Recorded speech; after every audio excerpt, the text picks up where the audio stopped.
제발 제 아들을 살려주세요. 죄송합니다. 현재로서는 완치가 불가능합니다.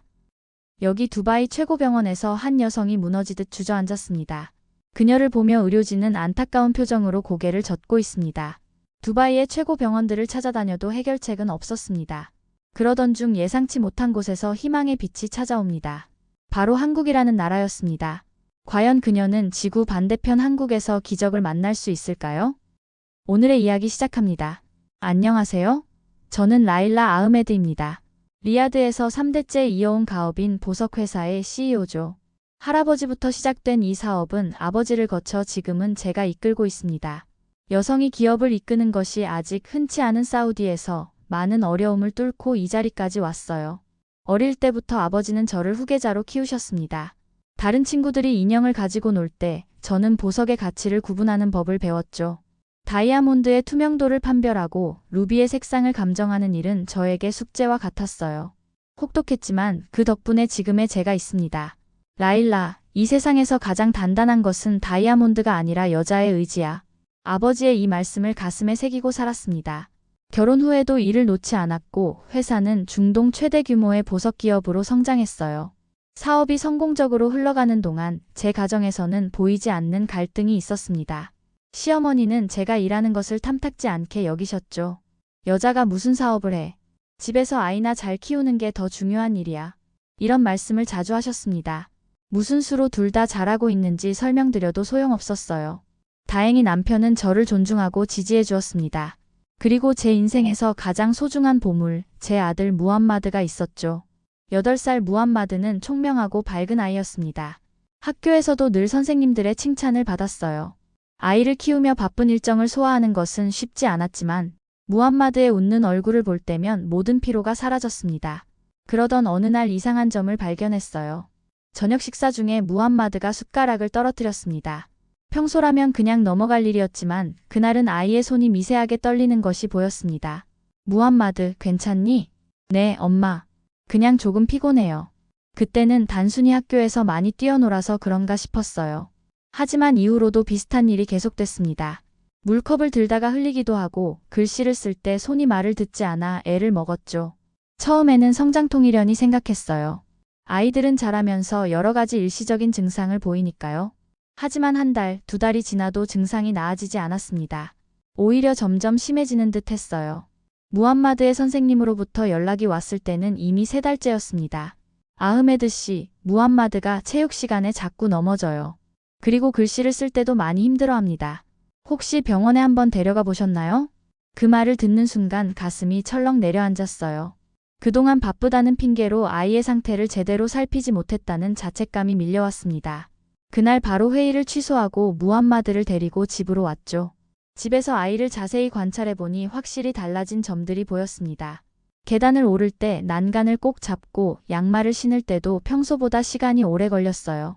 무엇보다 제 활발하던 아들이 자꾸 쉬고 싶어 했습니다. 남편에게 연락했고 그도 곧장 집으로 돌아왔습니다. 무함마드의 상태를 본 남편의 얼굴에도 걱정이 가득했어요. 내일 바로 병원에 가봐야겠어. 그날 밤 무함마드가 잠든 후 저는 인터넷에서 온갖 증상을 검색했습니다. 신경계 질환에서부터 성장기 일시적 현상까지 다양한 가능성이 있었어요. 밤새 불안한 마음으로 아이의 방을 들락날락했습니다. 아침이 되어 무함마드를 깨우러 갔을 때 아이는 평소처럼 해맑게 웃었어요. 그 모습에 마음이 더 아팠습니다. 아이는 자신의 상태가 심각할 수 있다는 것을 전혀 모르고 있었으니까요. 오늘은 회사 안 가요? 엄마. 응, 오늘은 무함마드랑 병원에 가려고 해. 저 아픈 거 아닌데요. 순간 목이 메었습니다.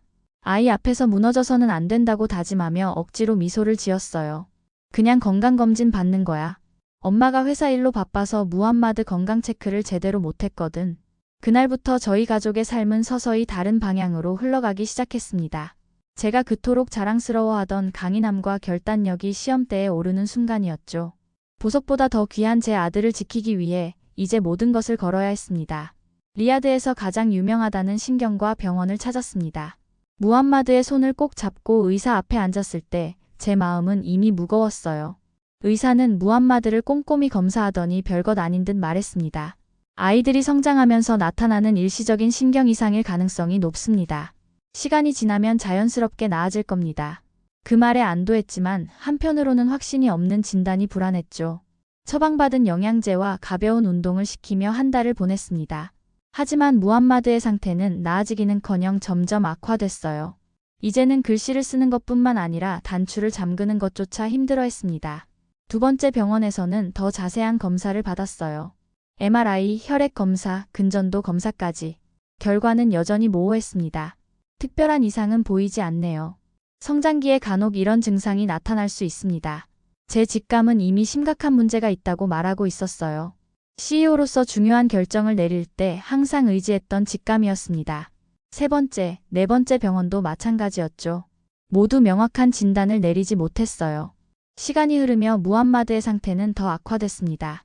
어느 날 아침 아이가 계단에서 넘어져 이마를 다쳤을 때 저는 완전히 무너졌어요. 그날 밤 무함마드가 잠든 후 화장실에 숨어 소리 없이 울었습니다. 강인한 CEO로서의 모습은 온데간데 없이 사라졌죠. 놀랍게도 제 곁에 다가온 건 시어머니였습니다. 왜 그러니 라일라? 평소 같았으면 약한 모습을 보이지 않으려 했겠지만 그날은 모든 방어벽이 무너졌어요. 무함마드가 점점 나빠지고 있어요. 어느 병원에서도 원인을 알려주지 않아요. 시어머니는 날카로운 말 대신 낮은 목소리로 말했습니다. 무함마드는 어렸을 때부터 강한 아이였어. 그 아이가 이렇게 약해지는 건 분명 이상한 일이야. 다음 날 시어머니가 직접 나섰습니다. 그녀의 소개로 왕립병원에서 진료를 받을 수 있었지만 결과는 또다시 실망스러웠어요. 현재로서는 정확한 진단을 내리기 어렵습니다. 집으로 돌아오는 차 안에서 시어머니가 한숨을 내쉬더니 말했습니다. 라일라, 이 병은 의학으로 해결되지 않을 수도 있어. 우리 집안에 내려오는 저주일지도 모르지. 어머니, 그건 미신이에요. 분명 의학적인 원인이 있을 거예요. 무함마드의 상태는 계속 악화됐습니다. 이제는 걸을 때도 자주 균형을 잃었고 가끔은 말할 때도 혀가 꼬였어요. 학교에서도 친구들이 무함마드를 놀리기 시작했다는 연락이 왔습니다. 엄마, 나 왜 이렇게 됐어요? 그 순간 제 심장이 찢어지는 듯 했어요. 아이에게 거짓말할 수 없었지만 희망을 잃게 할 수도 없었습니다. 의사 선생님들이 열심히 원인을 찾고 있어. 곧 나아질 거야. 남편은 말없이 제 곁을 지켰습니다. 한 번은 그가 밤중에 컴퓨터 앞에 앉아 무언가를 검색하는 모습을 봤어요. 뭘 찾고 있어? 해외 병원들이야. 사우디에서 답을 못 찾으면 다른 나라로 가야 할지도 모르잖아. 그 말에 희망이 생겼습니다.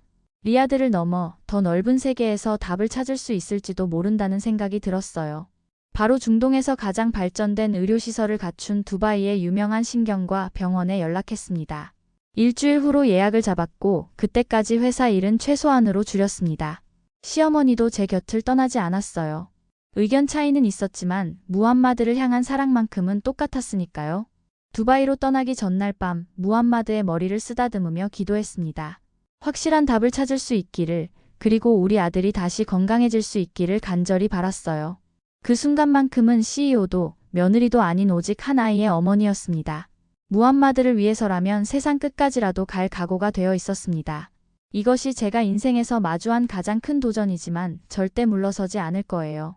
아무리 힘들어도 포기하지 않는 것, 그것이 아버지에게 배운 가장 중요한 교훈이었으니까요. 이제 그 의지를 아들을 위해 쏟아부을 때입니다. 두바이 국제의료센터는 중동에서 가장 현대적인 의료시설을 갖추고 있다고 합니다. 로비에 들어서자마자 느껴지는 분위기부터 달랐어요. 깨끗한 공간, 세련된 인테리어, 그리고 세계 각국에서 온 의료진들이 보였습니다. 처음으로 희망이 보이는 듯 했어요. 알자이르 박사는 신경근육 질환 전문가로 하버드 대학에서 교육을 받았다고 했습니다. 무함마드의 손을 잡고 진료실에 들어가자 박사는 친절하게 맞아주었어요. 박사는 무함마드에게 간단한 검사들을 지시했습니다. 손가락으로 코 터치하기, 일자로 걷기, 양팔 들고 유지하기 같은 동작들이었죠. 그리고 이전 병원들에서 가져온 검사 결과들을 꼼꼼히 살펴봤어요. 추가 검사가 필요하다는 의견에 따라 무함마드는 하룻밤 입원해서 정밀 검사를 받게 되었습니다. 특수 MRI, 근육생검, 유전자 검사까지 진행했어요. 남편은 리야드에 남아 회사 일을 처리하고 시어머니는 저와 함께 왔습니다. 오후가 되어서야 알자이르 박사를 다시 만날 수 있었어요. 그의 표정이 어제보다 심각해 보였습니다. 아흐메드 씨, 무함마드의 검사 결과에 대해 이야기해야 할 것 같습니다. 박사의 진지한 목소리에 심장이 빠르게 뛰기 시작했어요. 시어머니의 손이 제 손을 꽉 잡았습니다. 무함마드는 희귀신경근육 질환인 진행성 근위축증을 앓고 있습니다. 그 순간 세상이 멈춘 것 같았어요. 박사의 목소리는 멀리서 들리는 것처럼 희미했습니다. 현재로서는 완치가 불가능합니다. 눈물이 흘러내렸습니다. 참을 수 없이 흘러내린 눈물을 닦을 생각조차 없었어요. 시어머니도 흐느끼기 시작했습니다. 박사는 질환에 대해 설명했어요. 운동신경이 점차 손상되면서 근육이 약화되고 위축되는 병이라고 합니다. 치료법은 없고 증상을 완화시키는 약물과 물리치료, 호흡 보조장치 등으로 삶의 질을 유지하는 것이 최선이라고 했습니다. 말문이 막혔어요. 이런 상황을 상상해 본 적이 없었습니다. 항상 문제가 있으면 해결책이 있다고 생각했죠. 어떤 보석이든 그 가치를 판별할 수 있고 어떤 사업적 난관이든 극복할 수 있다고 자신했던 저였지만 지금은 완전히 무력했어요. 질환이 진행되면 보행 능력을 잃고 이후에는 호흡근까지 약화되어 호흡 보조장치가 필요할 수 있다는 설명에 시어머니는 완전히 무너져 내렸습니다. 평소에 강인한 모습은 온데간데 없어 보였어요. 미국이나 유럽에서도 완치는 불가능하다는 말에 모든 희망이 사라지는 순간이었습니다. 하지만 그때 예상치 못한 곳에서 희망의 불빛이 찾아왔어요. 진료실을 나오는데 젊은 간호사가 다가왔습니다. 그녀는 병원 구석의 조용한 공간으로 저를 이끌었어요. 작년에 비슷한 증상을 가진 어린이가 있었어요. 그 아이는 한국에서 치료를 받고 나아졌다고 들었습니다. 한국이라니 사우디나 두바이에서도 치료가 안 되는데 가능하다고요? 그녀는 자세한 내용은 모르지만 그 가족이 기적이라고 했다고 말했습니다. 어쩌면 이것은 마지막 희망일지도 모르겠다는 생각이 들었어요. 한국에 대해 아는 것이 거의 없었지만 무함마드를 위해서라면 지구 반대편이라도 가야 했습니다. 호텔로 돌아와 시어머니에게 간호사의 말을 전했어요. 한국이라고? 그런 작은 나라에서 우리 무함마드를 치료할 수 있다는 거니? 시어머니의 의구심이 느껴졌지만 저는 마음을 굳혔습니다. 가능성이 있다면 시도해봐야 해요. 그날 밤 남편에게 전화로 상황을 설명했어요. 그는 잠시 침묵하더니 단호한 목소리로 말했습니다. 내일 두바이로 갈게. 함께 한국에 대해 알아보자. 마음 한편에서는 여전히 의심이 있었지만 지금은 어떤 희망이라도 붙잡아야 했습니다. 무함마드를 위해서라면 어떤 가능성도 포기할 수 없었어요. 제 아들의 생명을 위한 싸움이 이제 막 시작되었습니다. 리야드로 돌아온 후 저는 밤새도록 인터넷을 뒤졌습니다. 한국의 의료 시스템, 신경근육 질환 치료법, 국제 환자 수용 병원 등 모든 정보를 찾아봤어요. 처음에는 반신반의했습니다. 사우디와 두바이에서도 치료가 불가능한 병을 한국에서 고칠 수 있다니 믿기 어려웠죠. 그러나 검색을 거듭할수록 놀라운 사실들이 눈에 들어왔습니다. 한국은 의료기술이 매우 발달한 나라였어요. 특히 신경과 치료와 재활 분야에서는 세계적인 수준을 자랑했습니다. 로봇 수술, 줄기세포 치료 같은 최첨단 기술도 보유하고 있었죠. 남편도 함께 정보를 찾아보았습니다. 그는 실용적인 면에서 접근했어요. 한국의 서울대학교 병원과 삼성서울병원이 신경근육 질환 치료에 좋은 평가를 받고 있어 국제 환자 프로그램도 운영하고 있고 제 안에서는 희망과 불안이 교차했습니다. 낯선 나라에 가서 치료를 받는다는 것은 큰 모험이었어요. 언어도 다르고 문화도 다른 곳에서 무함마드가 적응할 수 있을지, 치료가 정말 효과가 있을지 확신할 수 없었습니다. 다음 날 무함마드를 학교에 데려다주고 시어머니를 만났습니다. 그녀는 여전히 한국행에 회의적이었어요. 한국이 어디에 있는지도 모르겠다. 그런 먼 나라에 우리 무함마드를 데려가서 실험 대상으로 삼으려는 거니? 제 마음도 복잡했지만 단호하게 말했습니다. 지금은 믿을 건 의학뿐이에요. 한국의 의료 시스템은 세계적으로 인정받고 있어요. 무함마드를 위한 마지막 기회일 수도 있습니다. 시어머니는 한숨을 쉬었습니다. 그녀의 눈에서 걱정과 사랑이 보였어요. 내가 늙은이라 새로운 것을 받아들이기 어려운 건지도 모르겠구나. 하지만 무함마드가 가장 중요해. 그날 저녁 가족 회의를 열었습니다. 남편, 시어머니, 그리고 저. 무함마드는 자기 방에서 숙제를 하고 있었어요. 우리는 한국행을 결정했습니다. 한 달 안에 출국하기로 했죠. 회사 일은 부사장에게 맡기기로 했어요. 그동안 제가 키워놓은 신뢰할 수 있는 직원들 덕분에 가능한 결정이었습니다. 사업가로서 쉽지 않은 결정이었지만 어머니로서는 당연한 선택이었어요. 한국 병원들과 연락을 시작했습니다. 영어가 가능한 국제 코디네이터들이 있어서 다행이었어요. 무함마드의 의료 기록을 모두 영어로 번역해 보냈습니다. 회신은 생각보다 빨리 왔어요. 서울의 한 대학병원에서 무함마드의 케이스를 검토했다는 연락이 왔습니다. 그들은 희망적인 답변을 주었어요. 비슷한 사례의 치료 경험이 있으며 새로운 치료법을 시도해 볼 수 있습니다. 다만 완치를 보장할 수는 없습니다. 완치를 보장하지 않는다는 말에도 치료 가능성이 있다는 것만으로도 큰 희망이 되었어요. 두바이 병원에서는 아예 불가능하다고 했으니까요. 무함마드에게 어떻게 설명할지 고민했습니다. 8살 아이에게 어떻게 이 모든 상황을 이해시킬 수 있을까요? 남편과 상의 끝에 솔직하게 말하기로 했어요. 물론 심각성은 덜어서. 무함마드, 엄마랑 아빠가 너에게 말할 것이 있어. 저녁 식사 후 무함마드를 거실 소파에 앉혔습니다. 그의 맑은 눈을 보니 가슴이 아팠어요. 우리가 한국이라는 나라에 가볼 거야.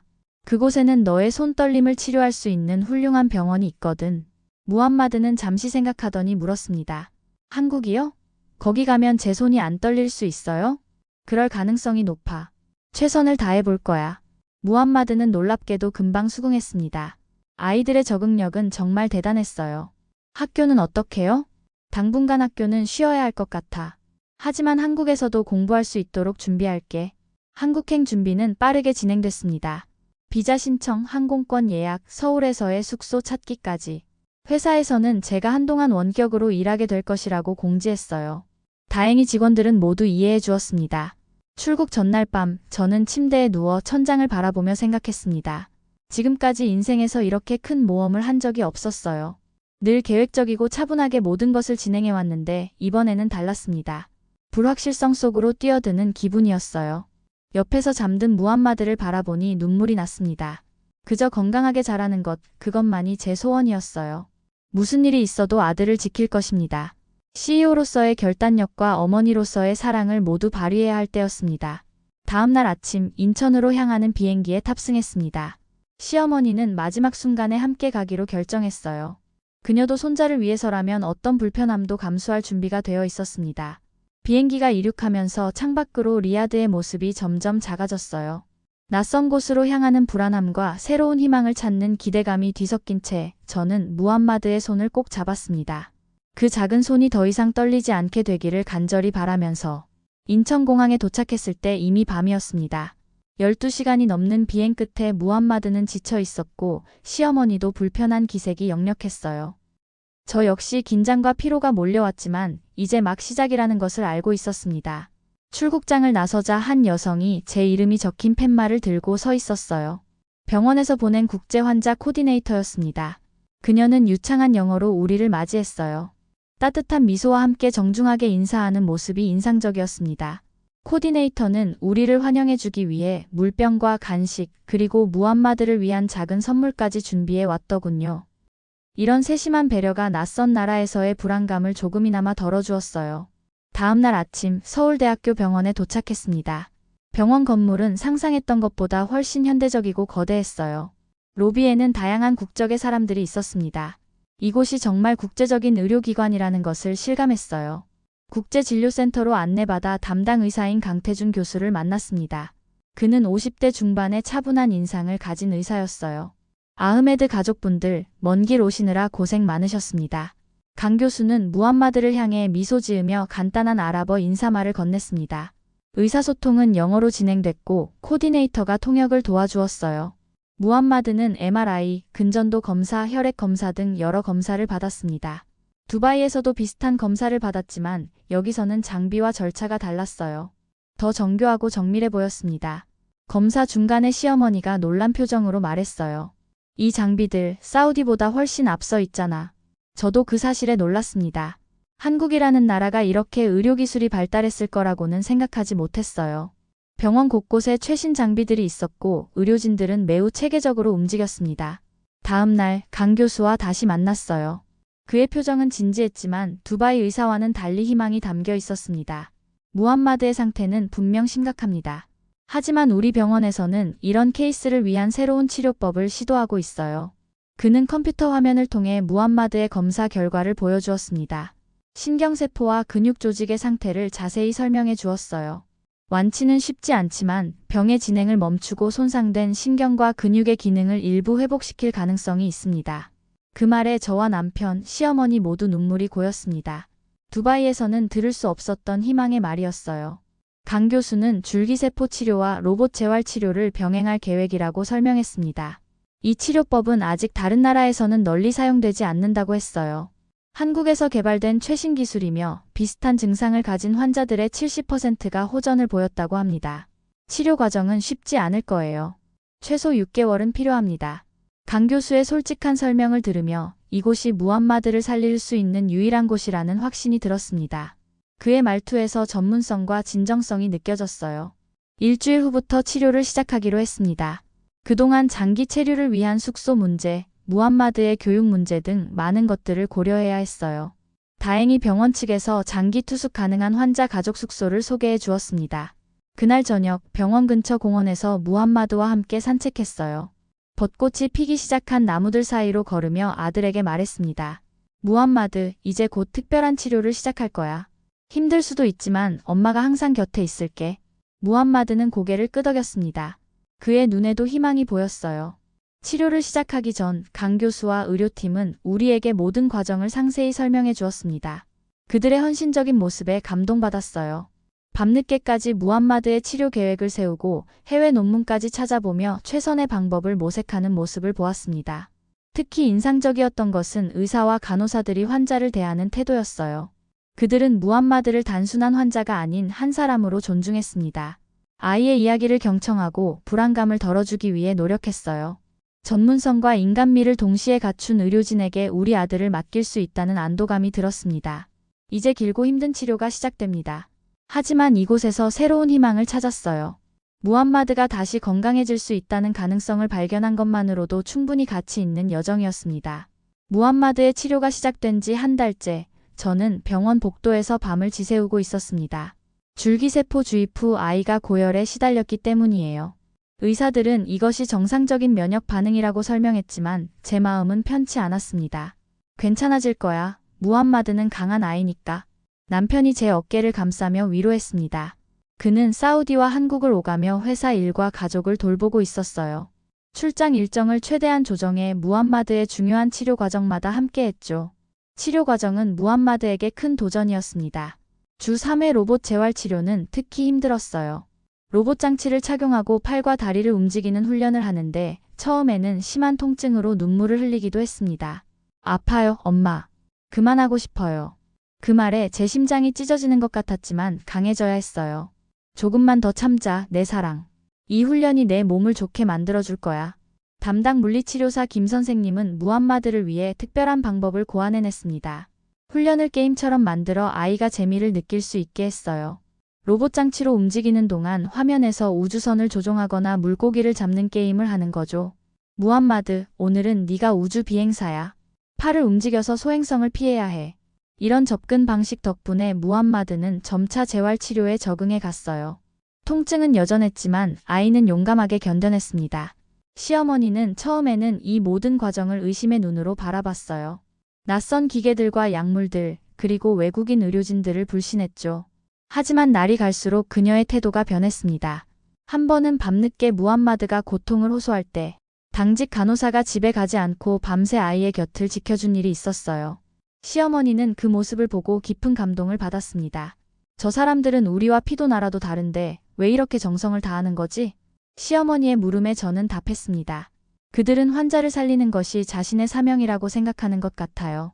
돈이나 명예보다 더 중요한 가치를 추구하는 거죠. 치료가 시작된 지 3개월째 작은 변화가 나타났습니다. 무함마드의 손떨림이 약간 줄어든 거예요. 아주 미세한 변화였지만 우리에게는 큰 희망이었습니다. 엄마, 봐요.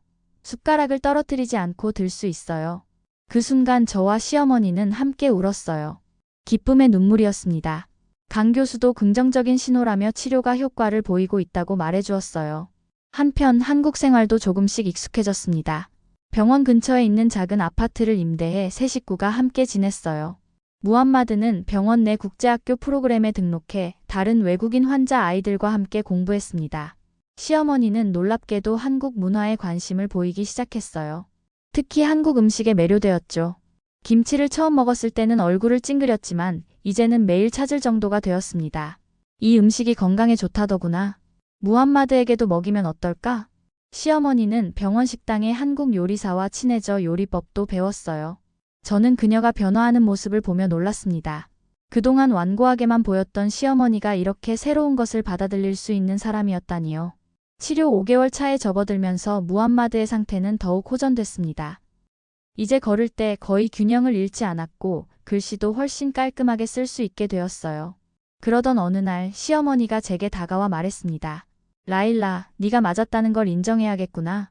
한국에 오지 않았다면 우리 무함마드는. 그녀의 목소리가 떨렸어요. 저는 그녀의 손을 잡았습니다. 어머니, 우리 모두 무함마드를 사랑하고 그의 건강을 바랐을 뿐이에요. 그 순간 시어머니와 저 사이에 있던 오랜 벽이 무너지는 기분이었어요. 우리는 더 이상 며느리와 시어머니가 아닌 한 아이를 사랑하는 두 여성이었습니다. 무함마드의 치료 과정에서 가장 인상적이었던 것은 의료진의 헌신이었어요. 강 교수는 매주 새로운 연구 논문을 검토하며 무함마드의 치료 방법을 조금씩 개선했습니다. 간호사들은 아이의 생일에 깜짝 파티를 열어주기도 했어요. 이곳 사람들은 환자를 가족처럼 여기는 것 같아. 시어머니의 말에 저도 동의했습니다. 그들은 단순히 직업적 의무를 넘어 진정한 관심과 사랑으로 환자를 대했어요. 그리고 그 정성이 무함마드의 회복에 큰 힘이 되었다고 믿습니다. 6개월의 치료 기간이 거의 끝나갈 무렵 무함마드는 거의 정상적인 생활을 할 수 있게 되었습니다. 기적과도 같은 변화였어요. 이제 저희 가족에게 한국은 단순한 외국이 아닌 제 아들에게 새 삶을 준 특별한 장소가 되었습니다. 치료를 시작한 지 정확히 6개월째 되는 날, 저희 가족은 강 교수의 진료실에 앉아 최종 검사 결과를 기다리고 있었습니다. 무함마드는 이제 거의 정상적으로 걷고 글씨도 쓰고 숟가락도 흘리지 않고 사용할 수 있게 되었어요. 하지만 공식적인 의사의 소견이 필요했습니다. 강 교수가 미소를 지으며 진료실에 들어왔어요. 그의 표정만 봐도 좋은 소식이라는 것을 알 수 있었습니다. 무함마드의 최종 검사 결과가 나왔습니다. 더 이상 병이 진행되지 않고 있으며 손상된 신경과 근육의 상당 부분이 회복되었습니다. 앞으로 정상적인 생활이 가능할 것입니다. 그 말을 듣는 순간 제 눈에서는 통제할 수 없는 눈물이 흘러내렸어요. 남편은 제 손을 꽉 잡았고 무함마드는 의아한 표정으로 우리를 바라보았습니다. 엄마, 왜 울어요? 저 이제 괜찮다잖아요. 아이의 순수한 말에 오히려 웃음이 나왔어요. 무함마드는 자신이 얼마나 위험한 상태였는지, 우리가 얼마나 절망했었는지 모르고 있었으니까요. 가장 놀라운 반응은 시어머니에게서 나왔습니다. 그녀는 갑자기 자리에서 일어나 강 교수 앞으로 가더니 한국식으로 깊이 절을 했어요. 아랍 문화에서 이런 행동은 매우 이례적인 일이었습니다. 우리 손자를 살려주셔서 감사합니다. 제 생애에서 가장 큰 선물을 받았습니다.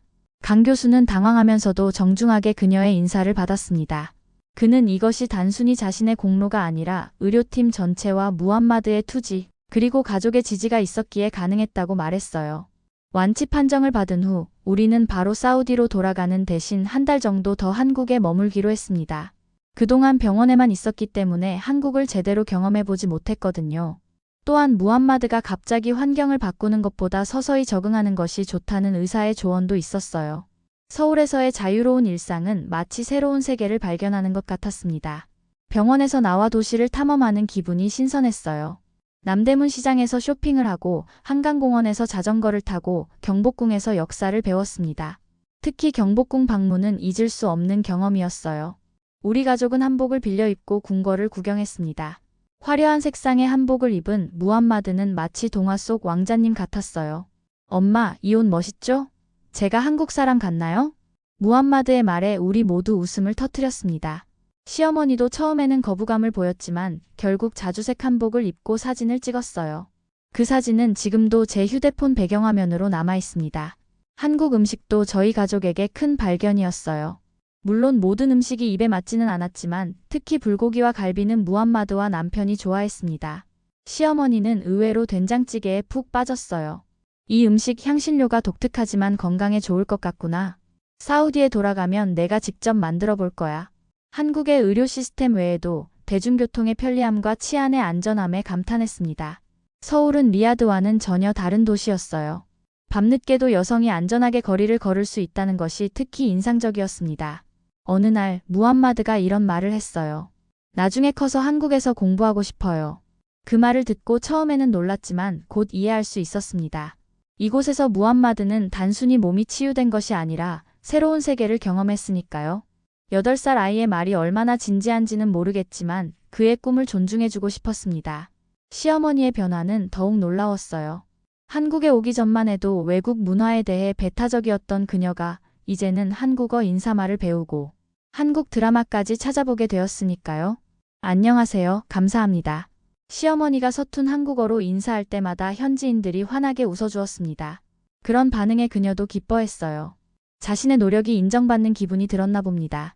한국에서의 마지막 날, 우리는 강 교수와 의료팀을 초대해 작은 감사 파티를 열었어요. 제가 사우디 전통 음식을 준비했고, 무함마드는 직접 그린 그림을 선물로 준비했습니다. 우리 가족에게 한국은 기적의 나라입니다.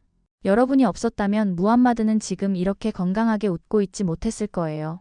제 말에 의료진들은 겸손하게 고개를 숙였지만 그들의 눈에도 보람과 자부심이 빛나고 있었습니다. 우리는 서로의 언어와 문화는 달라도 생명을 소중히 여기는 마음은 같다는 것을 느꼈어요. 인천공항으로 떠나는 날, 무함마드는 창밖으로 서울의 풍경을 아쉬운 듯 바라보았습니다. 저도 이 도시에 특별한 애정이 생겼어요. 이곳에서 우리 가족은 두 번째 삶을 선물 받았으니까요. 꼭 다시 올 거예요, 한국. 무함마드의 약속처럼 우리 가족의 인생에서 한국은 이제 영원히 특별한 장소가 되었습니다. 리야드 공항에 도착했을 때 가족들과 회사 직원들이 환영 현수막을 들고 기다리고 있었습니다. 무함마드의 기적적인 회복을 축하합니다. 라는 문구가 적혀 있었어요. 그 순간 다시 눈물이 났습니다. 7개월 전 불안한 마음으로 떠났던 그 공항으로 건강한 아들과 함께 돌아온 것이 실감나지 않았어요. 집에 돌아오니 모든 것이 새롭게 느껴졌습니다. 일상의 소중함을 깨달은 걸까요? 무함마드는 자기 방을 보고 기뻐 뛰어다녔어요. 그 모습을 보며 남편과 눈을 마주쳤습니다. 말이 필요 없었어요. 우리의 가장 소중한 보물이 건강하게 돌아왔다는 사실만으로 충분했습니다. 다음 날 두바이에서 만났던 의사가 연락해왔어요. 그는 무함마드의 상태가 궁금하다고 했습니다. 솔직히 믿기지 않습니다. 정말 완치된 건가요? 제가 무함마드의 최근 의료 기록을 보내자 그는 놀라움을 감추지 못했어요. 이건 기적입니다. 그의 요청에 따라 한국 병원의 치료 과정을 모두 공유했습니다. 그는 곧 중동 의료계에 이 사례를 소개하고 싶다고 했어요. 무함마드의 경험이 다른 환자들에게도 희망이 될 수 있다면 좋겠다고 생각했습니다. 회사로 복귀하던 날 사무실에서 직원들이 환영해 주었어요. 7개월간 부사장이 업무를 잘 관리해 주었지만 중요한 결정들은 제가 원격으로 처리해 왔습니다. 하지만 이제 다른 관점으로 회사를 바라보게 되었어요. 여러분, 제가 없는 동안 수고 많으셨습니다. 앞으로는 일과 가정의 균형을 더 중요하게 생각하려 합니다. 이전에 저라면 하지 않았을 말입니다. 일만이 최우선이었던 제게 가족의 가치를 일깨워준 시간이었어요. 놀랍게도 시어머니와의 관계도 완전히 달라졌습니다. 그녀는 이제 제 사업에 관심을 가지고 조언을 구하기도 했어요. 한 번은 이렇게 말했습니다. 라일라, 네가 무함마드를 위해 내린 결정들이 얼마나 현명했는지 이제야 알겠구나. 그 말에 가슴이 뭉클했어요. 그토록 바라던 인정을 받은 느낌이었습니다. 무함마드는 학교로 돌아가 친구들에게 한국 이야기를 들려주었어요. 선생님은 무함마드가 한국 문화에 대해 발표하는 시간을 마련해 주셨다고 합니다. 아이는 그날 한복을 입고 가서 큰 인기를 얻었다고 자랑했습니다. 친구들이 한국에 가보고 싶대요. 저는 한국어도 배우고 싶어요. 무함마드의 열정에 응답하여 한국어 과외 선생님을 구해주었습니다. 놀랍게도 시어머니도 함께 배우겠다고 했어요. 그녀는 한국 드라마를 자막 없이 보는 것이 목표라고 했습니다. 한국에서의 경험은 제 사업에도 영향을 미쳤어요. 한국의 주얼리 디자인에 감명받아 새로운 컬렉션을 기획했습니다. 전통적인 아랍 디자인에 한국의 미니멀리즘을 접목한 제품들이었어요. 예상 외로 큰 호응을 얻었습니다. 그리고 저는 의료 관광에 관심을 갖게 되었어요. 무함마드처럼 사우디에서 치료받지 못하는 환자들을 한국으로 연결해주는 일이었습니다. 병원과 협력하여 중동 환자들을 위한 특별 프로그램을 만들었어요.